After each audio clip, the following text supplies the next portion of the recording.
ఇప్పుడు గోంగూర మటన్ కి కావాల్సిన మెయిన్ ఇంగ్రీడియంట్స్ చూసేద్దాము. ఫస్ట్ మనం ఇలా గోంగూరని వాష్ చేసుకొని ఉంచుకోవాలి. నెక్స్ట్ నేను ఇక్కడ ఒక ½ kg మటన్ ని తీసుకున్నాను. ఫైన్ గా చాప్ చేసుకున్న ఒక మీడియం సైజ్ అంత ఆనియన్, ఫ్రెష్ గా చేసుకున్న జింజర్ గార్లిక్ పేస్ట్, ఇంకా 4 గ్రీన్ చిల్లీస్. మనం ఇందులో రెడ్ చిల్లీ పౌడర్ కూడా యాడ్ చేస్తాం. సో నేను ½ kg మటన్ కి 4 గ్రీన్ చిల్లీస్ తీసుకుంటున్నాను. సో ఇవి వచ్చేసి మన మెయిన్ ఇంగ్రీడియంట్స్ అండి గోంగూర మటన్ ప్రిపేర్ చేసుకోవడానికి. ఇవి కాకుండా మనము కారం, ఉప్పు, పసుపు, గరం మసాలా, మటన్ మసాలా, ధనియా, జీరా పౌడర్ వేసుకుంటాము. ముందుగా మనం స్టవ్ ఆన్ చేసుకొని ఒక కడాయి తీసుకోవాలి. అందులోకి మనం వాష్ చేసుకున్న లీవ్స్ ని వేసేసుకోవాలి. చూసారు కదా, స్టవ్ ఆన్ చేసుకొని మనం దీంట్లోకి ఏమాత్రం ఆయిల్ ఇంకా వాటర్ ని కూడా ఏమీ యాడ్ చేయలేదు. ఇలా ఫస్ట్ మనము లీవ్స్ ని ఫ్రై చేసుకోవాలి. ఇవి కాస్త దగ్గరికి అయిన తర్వాత మనం ఇందులోనే గ్రీన్ చిల్లీస్ ని కూడా యాడ్ చేసుకుంటాం. చూసారు కదా, మెల్లిమెల్లిగా ఇది కలర్ అనేది చేంజ్ అవ్వడం స్టార్ట్ అవుతుంది. ఇది దగ్గరికి పేస్ట్ లాగా అయిపోయే వరకు మనం దీన్ని ఫ్రై చేసుకోవాలి. మనం ఇలా ఎందుకు చేసుకుంటున్నాం అంటే ఈ లీవ్స్ లో ఉన్న పచ్చి వాసన అనేది పోతుంది అనమాట. చాలా మంది ఏం చేస్తారంటే మటన్ కుక్ చేసేటప్పుడే ఇది పచ్చి లీవ్ ని వేసేస్తారు. మటన్ లో ఈ గోంగూరని డైరెక్ట్ గా వేసుకోవడం వల్ల మటన్ అనేది సరిగ్గా కుక్ అవ్వదు. సో మనం ఇలా సపరేట్ గా దీన్ని ఫ్రై చేసుకుంటే ఈ ఆకులో ఉన్న పచ్చి వాసన అనేది పోతుంది. ఇంకా మటన్ కుక్ చేసుకునేటప్పుడు మటన్ కూడా మంచిగా కుక్ అవుతుంది సాఫ్ట్ గా. లీవ్స్ లో నుంచి మనకి మెల్లిమెల్లిగా వాటర్ రిలీజ్ అవుతుంది. ఇప్పుడు మనం ఈ కలర్ లోకి లీవ్స్ చేంజ్ అయిన తర్వాత ఇందులోకి మనం గ్రీన్ చిల్లీస్ ని యాడ్ చేసుకోవాలి. గ్రీన్ చిల్లీస్ ని ఇలా హాఫ్ లో స్లిట్ చేసుకొని, కావాలంటే మీకు ఇంకా చిన్నగా కావాలంటే కూడా చిన్నగా కట్ చేసుకోవచ్చు. ఇలా మనం ఒక 4 గ్రీన్ చిల్లీస్ ని ఇందులోకి యాడ్ చేసుకోవాలి.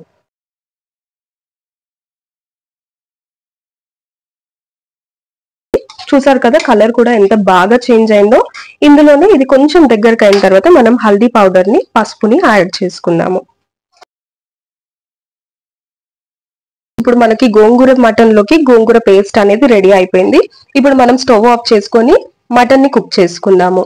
ముందుగా మనం స్టవ్ ఆన్ చేసుకొని ఈ కుక్కర్ లోకి మనం ఒక 4 టేబుల్ స్పూన్స్ వరకు ఆయిల్ ని తీసుకోవాలి. ఇక్కడ నేను చూపిస్తున్న మసాలాస్ ని ఆయిల్ హీట్ అయిన తర్వాత మనం అందులోకి యాడ్ చేసుకోవాలి. ఆయిల్ బాగా హీట్ అయిన తర్వాత మనం షాజీరాని యాడ్ చేసుకోవాలి. ఒక 2 ఇలాచీస్, 3 లవంగా, మరాఠీ మొగ్గ అంటారు కదా అది, స్టార్ వచ్చేసి 1, దాల్చిన చెక్క కూడా 1 సరిపోతుంది. బే లీఫ్ ని ఒక 2 యాడ్ చేసుకుంటే సరిపోతుంది. ఇవి కాస్త ఫ్రై అయిన తర్వాత మనం ఆనియన్స్ యాడ్ చేసుకోవాలి.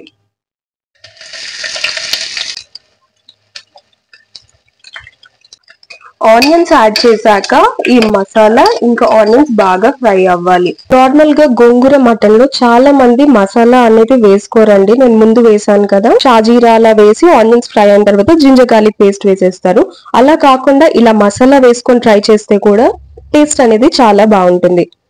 ఇప్పుడు ఆనియన్స్ కాస్త కలర్ చేంజ్ అయ్యాయి కదా, మనం ఇందులోకి ఫ్రెష్ గా చేసుకున్న జింజర్ గార్లిక్ పేస్ట్ ఒక 1 టేబుల్ స్పూన్ యాడ్ చేసుకుంటున్నాను.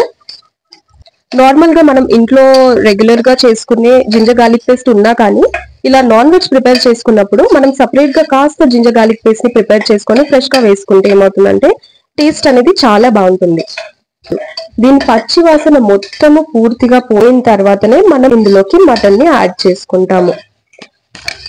ఇందులో మనం వేసుకున్న మసాలా, ఆనియన్స్ ఇంకా జింజర్ గార్లిక్ పేస్ట్ బాగా ఫ్రై అయిన తర్వాత మనం ఇందులోకి మటన్ ని యాడ్ చేసుకోవాలి.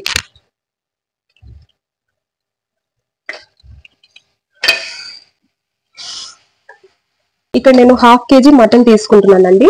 మీరు ఎంత క్వాంటిటీ అయితే చేసుకోవాలనుకుంటున్నారో ఆ క్వాంటిటీకి సరిపడా ఇంగ్రీడియంట్స్ చూసి వేసుకుంటే సరిపోతుంది. ఇప్పుడు మనము ఆనియన్ ఇంకా జింజర్ గార్లిక్ పేస్ట్ వేసుకున్నాం కదా, అవి పీసెస్ కి బాగా పట్టేలాగా ఇలా మిక్స్ చేసుకోవాలి.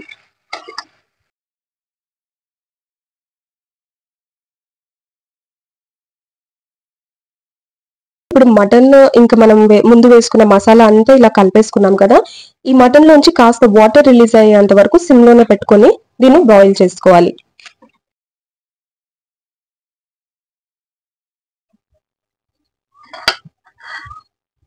చూసారు కదా, మనం ఒక 5 మినిట్స్ తర్వాత లిడ్ ఓపెన్ చేస్తే మటన్ లో ఉన్న వాటర్ అంతా మనకి సైడ్ కి వచ్చేసింది చూడండి. ఇదే వాటర్ లో మటన్ ని ఒక 20% వరకు సిమ్ లో పెట్టి ఇలా లిడ్ క్లోజ్ చేసేసి బాయిల్ అవ్వనివ్వాలి. ఇప్పుడు మటన్ లోంచి రిలీజ్ అయిన వాటర్ తోటి బాగా కుక్ అయింది కదా. మటన్ కూడా ఒక 20 to 30% వరకు కుక్ అయింది. కలర్ చేంజ్ అయింది కదా, పీస్ మనకు కనిపిస్తుంది. ఈ కలర్ లో మటన్ చేంజ్ అయిన తర్వాత మనం నెక్స్ట్ యాడ్ చేసే మసాలాస్ యాడ్ చేసుకోవాలి. ఇందులోకి నేను ఒక 1 టేబుల్ స్పూన్ వరకు కారంని యాడ్ చేసుకుంటున్నాను. మనం ఆల్రెడీ ఇందాక గోంగూర కుక్ చేసుకునేటప్పుడు గ్రీన్ చిల్లీస్ ని యాడ్ చేసుకున్నాం కదా, సో దానికి తగినంత కారము నేను ఇక్కడ ఒక 1 టేబుల్ స్పూన్ యాడ్ చేశాను. ఇందులోనే మనకి టేస్ట్ కి సరిపడా సాల్ట్,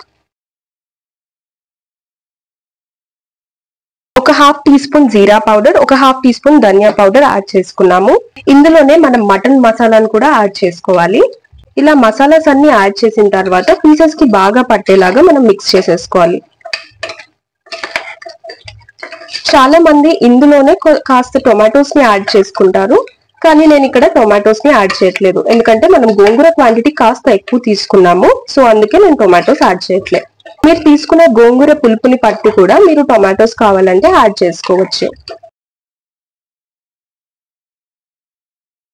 చూసారు కదా, నేను మటన్ లో ఏ మాత్రం టొమాటోస్ ని యాడ్ చేయలేదు, ఎక్స్ట్రా వాటర్ ని కూడా యాడ్ చేయలేదు. ఆ మటన్ లో నుంచి రిలీజ్ అయ్యే వాటర్ తోటి నేను మటన్ అనేది కుక్ చేస్తున్నాను. ఇప్పుడు మనం మసాలాస్ ని కూడా యాడ్ చేసేసాము. ఇంకా మటన్ కూడా మనకి 20 to 30% వరకు కుక్ అయిపోయింది. ఇప్పుడు మనం కుక్కర్ లిడ్ క్లోజ్ చేసి ఒక 8 to 10 విజిల్స్ వచ్చే వరకు పెట్టుకోవచ్చు. లిడ్ క్లోజ్ చేసేద్దాము.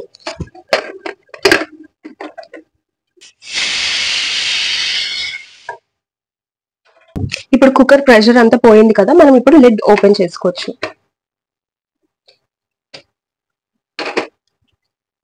చూసారు కదండి ఎంత బాగా కుక్ అయిందో. నేను దీంట్లో ఏ మాత్రం వాటర్ ని యాడ్ చేయలేదు, టొమాటోస్ ని కూడా యాడ్ చేయలేదు. ఇది చూసారు కదా, కింద కూడా మనకి అడుగు ఏం అంటుకోలేదు.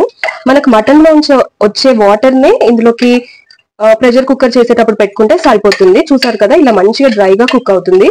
ఒకవేళ మీకు ఏదైనా డౌట్ ఉంటే దీంట్లో మటన్ లో వాటర్ సరిగ్గా సరిపోలేదు, వాటర్ తక్కువ వచ్చాయి అనుకుంటే మాత్రం ఎక్స్ట్రా వాటర్ యాడ్ చేసుకోవచ్చు. ఎందుకంటే మనం దీన్ని ప్రెషర్ కుక్కర్ లో కుక్ చేస్తున్నాం కదా. మనకి ఇందులోకి మళ్ళీ గ్రేవీ కావాలంటే మనం ఎక్స్ట్రా వాటర్ ని యాడ్ చేసుకోవచ్చు. ఇప్పుడు మనం దీంట్లో ఇంకా గోంగూరని యాడ్ చేయలేదు కదా, అందుకు స్టవ్ ఒక్కసారి ఆన్ చేసుకొని సిమ్ లో పెట్టుకోవాలి. ఇప్పుడు మనం ఇందులోకి స్టవ్ ఆన్ చేసుకొని ఇందాక గోంగూర పచ్చిమిర్చి పేస్ట్ చేసుకున్నాం కదా, అది ఈ మటన్ లోకి యాడ్ చేసుకోవాలి. మనం మటన్ ని కుక్ చేసుకునేటప్పుడు ముందే ఈ గోంగూరని వేస్తే మటన్ అనేది సరిగ్గా కుక్ అవ్వదండి. అందుకే ఇది మటన్ బాగా ప్రెషర్ కుక్కర్ లో కుక్ అయిన తర్వాత, సాఫ్ట్ మటన్ కుక్ అయిన తర్వాతనే మనం గోంగూరని యాడ్ చేసుకోవాలి. ఆ కలర్ కూడా చూసారు కదా, చాలా బాగుంటుంది. మనం వేసుకున్న కారం అదంతా పీసెస్ కి పట్టింది. ఇంకా మనము గోంగూరను కూడా సపరేట్ గా కుక్ చేసుకున్నాం కాబట్టి అది ఆల్రెడీ కుక్ అయి ఉంటుంది కాబట్టి కొంచెం సేపు ఈ మటన్ కి పట్టేంత వరకు కుక్ చేసుకుంటే సరిపోతుంది. సిమ్ లో పెట్టుకొని కుక్ చేసుకోవాలి. మనకు ఒకవేళ ఇందులోనే మనకి గ్రేవీ కావాలనుకుంటే కాస్త వాటర్ ని యాడ్ చేసుకోవచ్చు. లేదు ఇలా థిక్ గా రోటీతోటే మనం తినాలనుకుంటే మాత్రం ఇలానే ఉంచుకోవచ్చు. చూసారు కదండి, మనకి ఆయిల్ అనేది సైడ్స్ నుంచి బయటకి వచ్చేస్తుంది. అంటే మనకి కర్రీ ఇంకా గోంగూర బాగా కుక్ అయినట్టు. ఇందులోకి మనకి ఇప్పుడు ఎంత అయితే గ్రేవీ కావాలో అంత వాటర్ ని యాడ్ చేసుకోవాలి.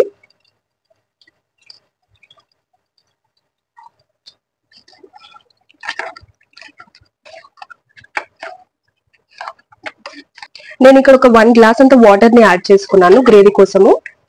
నాన్ వెజ్ లో ఎప్పుడైనా లాస్ట్ లో వాటర్ ని యాడ్ చేసుకుంటే పీసెస్ అనేటివి బాగుంటుంది. ముందే వాటర్ వేసుకుంటే అది వాటర్ లో కుక్ అయిపోతుందండి. కానీ ఇప్పుడు మనము మటన్ లోంచి వచ్చిన వాటర్ తోటి మటన్ ని కుక్ చేసాం కదా, పీస్ అనేది టేస్ట్ చాలా బాగుంటుంది ఆ మటన్ వాటర్ అంతా సోక్ చేసుకొని. ఇప్పుడు మనం ఇది ఆయిల్ పైకి ఫ్లోట్ అయ్యేంత వరకు దీన్ని కుక్ చేసుకోవాలి. చూసారు కదా, మనకి ఆయిల్ అనేది పైకి రావడం స్టార్ట్ అయింది, అంటే మనకి కర్రీ పూర్తిగా కుక్ అయిపోయినట్టు. చూసారు కదా ఎంత మంచి కలర్ లో ఇది కుక్ అయిందో. మీరు కూడా ఒకసారి నా స్టైల్లో గోంగూర మటన్ ని ట్రై చేయండి, టేస్ట్ చాలా బాగుంటుంది. ఇప్పుడు ఇది బాగా కుక్ అయిపోయింది కదా, మనం సర్వింగ్ బౌల్ లోకి సర్వ్ చేసేసుకుందాము. ఎంతో టేస్టీగా ఉండే మన గోంగూర మటన్ కర్రీ రెడీ అయిపోయింది.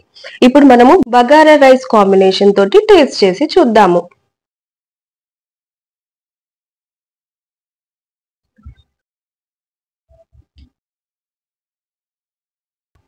చూసారు కదండి, ఇప్పుడు మనం ఈ గోంగూర మటన్ ని బగారా రైస్ తో టేస్ట్ చేసి చూద్దాం ఎలా అయిందో.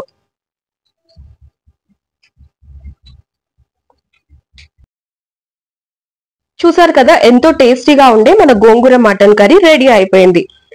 ఈ కర్రీని నా స్టైల్లో ప్రిపేర్ చేశాను. మీరు కూడా ఒకసారి ట్రై చేసి చూడండి, మీకు కూడా బాగా నచ్చుతుంది. మళ్ళీ నెక్స్ట్ వీడియోలో కలుసుకుందాము. అంతవరకు బాయ్.